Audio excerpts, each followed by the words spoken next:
Friends నమస్తే. ఎద్దనపూడి సులోచనారాణి గారి 'జీవన తరంగాలు' నెక్స్ట్ పార్ట్ చూద్దాము. నేనేం చిక్కిపోలేదు. బాగానే ఉన్నాను. చంద్రమే కాదు, ఈ మధ్య అందరూ ఇదే మాట అంటున్నారు. ఆ మాట విని విని విసుగ్గా ఉంది. ఇద్దరూ కలిసి స్టేషన్ వైపు నడక సాగించారు. ఎన్నింటికి నీ ట్రైను అని అడిగింది రోజా. సాయంత్రం 4 గంటలకి. ఏ ఊరు వెళ్ళేది? బొంబాయి. ఎప్పుడు తిరిగి వస్తావు మళ్ళీ?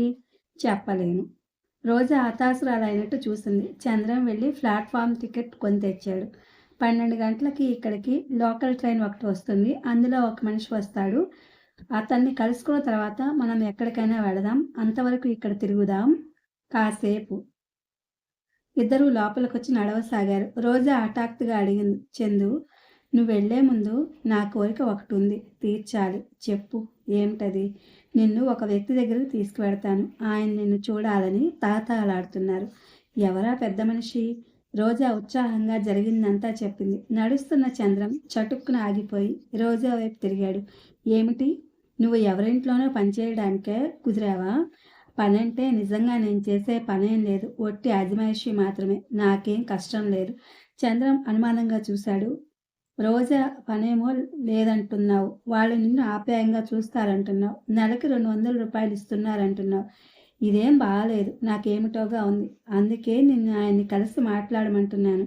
ఆయన చాలా మంచివారు. వయసు చెల్లిన మనిషి, దేవుళ్లాంటి వ్యక్తి. అమ్మ ఒప్పుకుందా మరి? తల్లి పేరెత్తగానే రోజా మొహం చిన్నబోయింది. జరిగిందంతా చెప్పింది. చంద్రన్ చాలా శ్రద్ధగా విన్నాడు. అంతా విన్న తర్వాత, నిజమే రోజా, ముక్కు మొహం తెలియని నీ మీద ఆయనకి ఎందుకంత శ్రద్ధ అన్నాడు. నువ్వు కూడా అదే మాట అంటున్నావా? అందుకే నిన్ను ఆయన్ని చూడమంటున్నాను. ఆయన నీకు నచ్చలేదంటే అలాగే మానేస్తాను అసహనంగా అంది రోజా. చంద్రం రోజా చేతిని తన చేతిలోకి తీసుకుంటూ అన్నాడు. రోజా, నీకు ఒకళ్ళు చెప్పాల్సిన పని లేదని, నువ్వు చాలా జాగ్రత్తగా ఉంటావని నాకు తెలుసు. కానీ కొన్ని పరిస్థితులు ఉంటాయే, వాటిల్లో మన తెలివితేటలు, జాగ్రత్త ఎందుకు పనికిరావు. నాకు తెలుసు. నేను కాదంటం లేదు చందు. నేను నిన్ను ఇంకేదీ అడగను. నువ్వు ఊరు నుంచి రాగానే ఆయన్ని ఒకసారి కలువు. చందు తటపటాయిస్తున్న వాడిలా అడిగాడు. నా గురించి ఆయనకి అనుమానంగా ఆగిపోయాడు. రోజా తల అడ్డంగా ఊపింది. ఊహు, తెలియదు. నువ్వు వేరే ఊళ్ళో ఉద్యోగం చేస్తున్నావని చెప్పాను. ఆయనకి ఇదేం తెలియదు. తేలికగా నిట్టూర్పు విడిచిన చంద్రం. సరే, నేను తిరిగి రాగానే నీకు చెప్తాను. ఆయనని ఎప్పుడు ఎక్కడ కలవాలో చెబుదువు గాని. ఎక్కడో ఎందుకు, సరాసరి ఇంటికే వెడదాం. నువ్వెప్పుడు తిరిగి వస్తావు? చెప్పలేను. అంటే నేను ఈరోజు ఒక ముఖ్యమైన పని మీద రాత్రి రైల్లో వెడుతున్నాను. ఆ పని జరగటం జరగకపోవటం అనే దాని మీద నా రాక ఆధారపడి ఉంటుంది.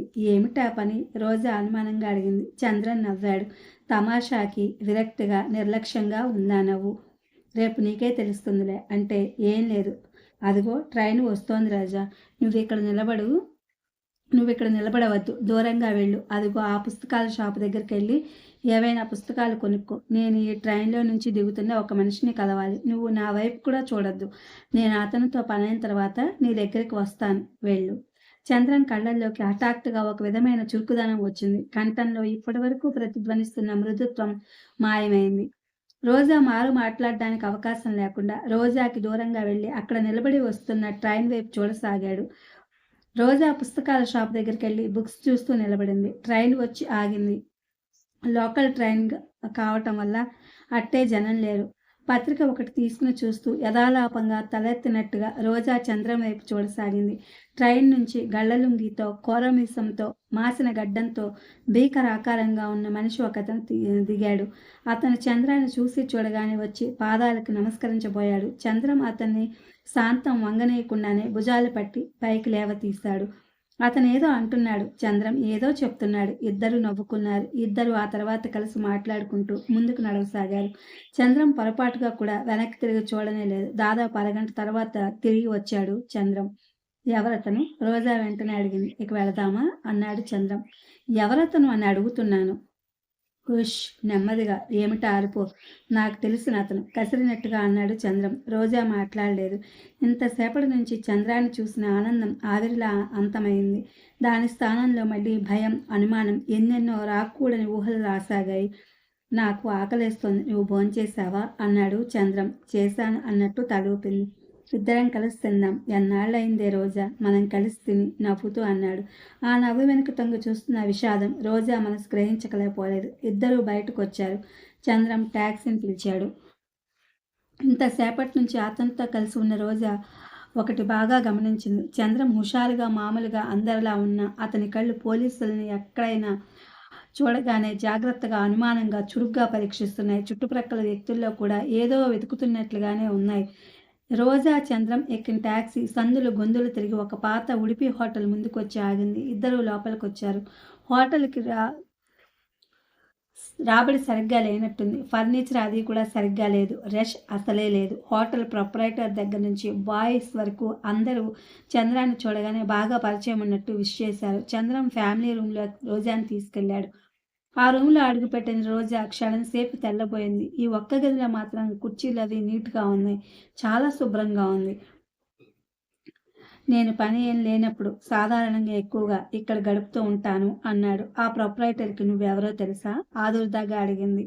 చంద్రన్ తల ఊపాడు. అతను మాలో వాడే. మాలో చాలామంది ఇలా ఏదో ఒక వృత్తి ఉన్నవాళ్లే నవ్వుతూ అన్నాడు.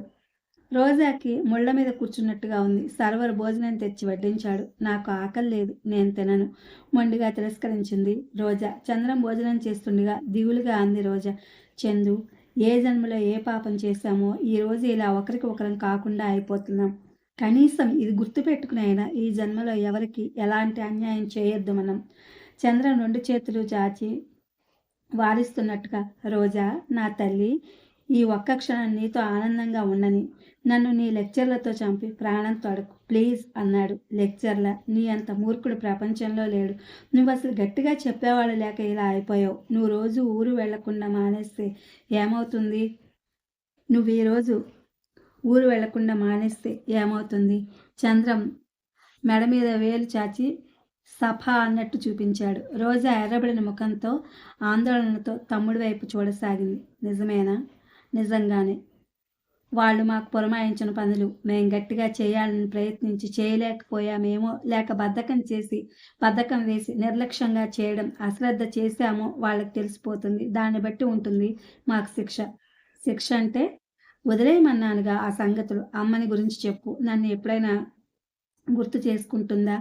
నువ్వు మామూలుగా ఇంటికి వచ్చి వెడుతుంటే అమ్మ ఆరోగ్యం చక్కబడుతుంది. ఆవిడ ప్రాణాలన్నీ నీ మీదనే ఉన్నాయి.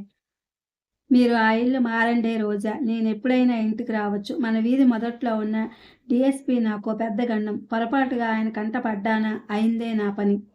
ఇలా అడుగడుగునా ప్రమాదంతో ఎన్నాళ్ళురా బ్రతుకుతావురా? బ్రతికినన్నాళ్ళే సుఖంగా, శాంతిగా బ్రతికే వాళ్ళకి మాత్రం ఈ జీవితం శాశ్వతమంటావా? వాళ్ళకి మాత్రం మృత్యువు రాదంటావా?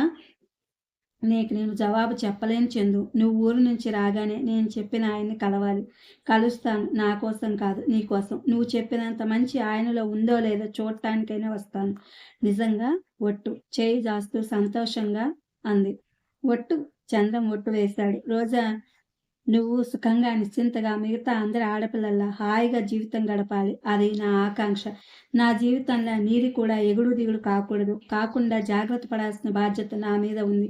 నువ్వు చెప్పిన ఆయన చూసి నాకు నచ్చలేదంటే నువ్వు మానేయాలి. ఆ షరతు మీదనే వస్తాను నేను. అలాగే. రోజా ఒప్పుకుంది.